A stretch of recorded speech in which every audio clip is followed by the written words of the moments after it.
Hey guys, how's it going? Today we've got another cool horn to look at. So this is a Leslie RS5T. This RS5T is actually set up in the RRO configuration, and what that means is the 44 and the 55 are reversed. So the bells on this horn are a 25, which is in the middle. You've got a 31, then a 37, then a 44, and the 55. Having the 44 and 55 is a pretty common thing to see on a RS5T that is on a locomotive. So with this horn, like I said, it's an RS5T, so it has RS heads, and those are your spike back chambers. These date from like 1977 to present. These are Parsippany heads though. So you had two different kind of RS heads.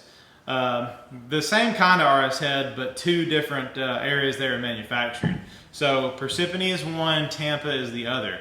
Parsippany ran 1977 to 1985. Then Leslie moved to Tampa, and they started producing them down there. So that was 1985 to present for the Tampa heads. The Parsippany heads I prefer. I think they sound a little better. The Tampa heads are good heads, and they sound good, but they are prone to some diffuser ring issues. I've seen a bunch of issues in Tampa heads, and I've never seen a Parsippany head with any issues like that. So the quality control, I guess, maybe on the Tampa heads isn't as good. But anyway, RS5T, really cool horn. They sound great. A lot bigger than your standard K5LA.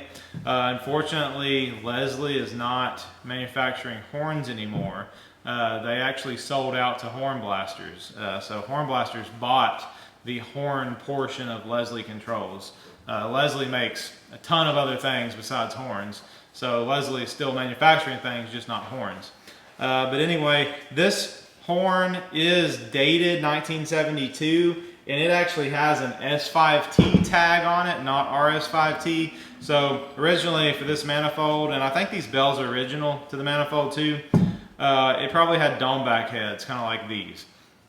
So anyway, that is that on this horn. Y'all enjoy this. This is the Leslie RS5T.